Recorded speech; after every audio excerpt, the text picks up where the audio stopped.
ওয়া কানা আমরাম মাকদিয়া, মারিয়াম ব্যাপারটা ফায়সালা হয়ে গেছে, এখন তুমি কিছু বললেও হবে না, তোমার পেট থেকেই এই সন্তান দুনিয়াতে আসবে, ফায়সালা হয়ে গেছে। ফাহামালাতহু ফান্তাবাযাত বিহি মাকানান কসিয়া, মারিয়াম সন্তান পেটে নিলেন, সুবহানাল্লাহ। ফান্তাবাযাত বিহি মাকানান কসিয়া, সন্তান নিয়ে মারিয়াম এমন এক জায়গায় চলে যায় যেই জায়গায় লোক নাই, নির্জন স্থানে চলে যায়। ফাআজাআহাল মাখাদু ইলা জিযইন নাখলা, প্রসব বেদনা, যখন প্রসবের সময় হয়, প্রসব বেদনা মারিয়ামকে একটা খেজুর গাছের নিচে নিয়ে যায়। খেজুর গাছের এটা শিকড় আছে, কাণ্ড আছে, ওখানে নিয়ে গেছে। প্রসব বেদনা, তো প্রসব বেদনা উঠার পর সেখানে গেছে।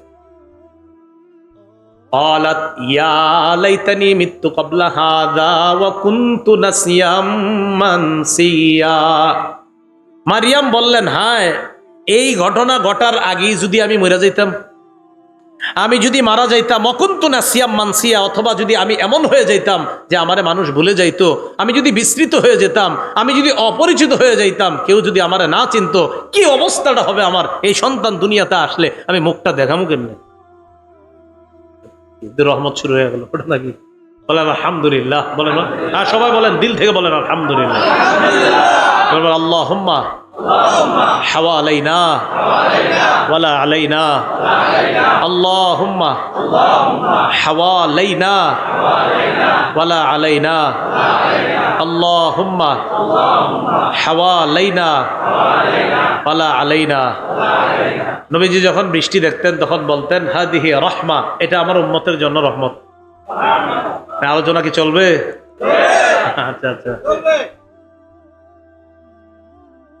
আচ্ছা, ঠিক আছে। মারিয়াম যখন সেখানে গেলেন খেজুর গাছের নিচে, আসল জায়গাটা আইসা, আচ্ছা আল্লাহর ইচ্ছা, তো ওখানে যাওয়ার পর খেজুর গাছের কাণ্ডের ওখানে বসা।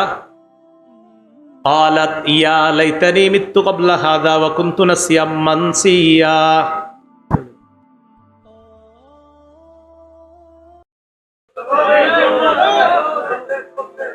قالت يا ليتني مت قبل هذا وكنت نسيا منسيا فناداها من تحتها ألا تحزني قد جعل ربك تحتك سريا।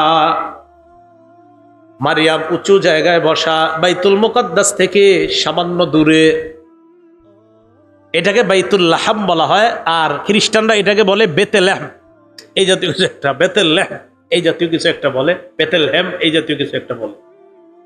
মারিয়াম সেখানে গেলেন, ফানাদাহা মিন তাহতিহা আল্লা তাহজানি, নিচ থেকে কে যেন মারিয়ামকে ডাক দিছে, ডাক দিয়ে বলে, মারিয়াম আল্লাহ তাহজানি, তুমি চিন্তিত হবা না,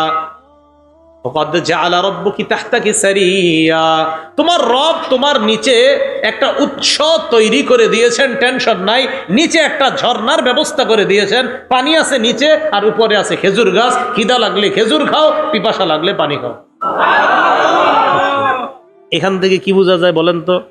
সন্তান পেটে আসলে বউরে খেজুর খাওয়াবেন। আল্লাহ কেন এই সব খাদ্য, সব অনেক খাদ্য ছিল না, খেজুরটা কেন দিলেন? বোঝা গেল গর্ভবতী নারীর খেজুর খাওয়ানো উচিত, রসগোল্লা জিলাপি না খাওয়া, সন্তানের মেধা ভালো হবে আমার মতে আর কি। এটা খাওয়ান। আপনারা কি খাওয়ান? খাওয়ায় তেঁতুল, তেঁতুলে বাচ্চার মেধা কমে মাথায় রেখে। আচ্ছা ঠিক আছে, তাহলে বলেন তো মারিয়ামের জন্য আল্লাহ কি খাদ্যের ব্যবস্থা করলেন? তো আল্লাহ পাক বলে দিলেন,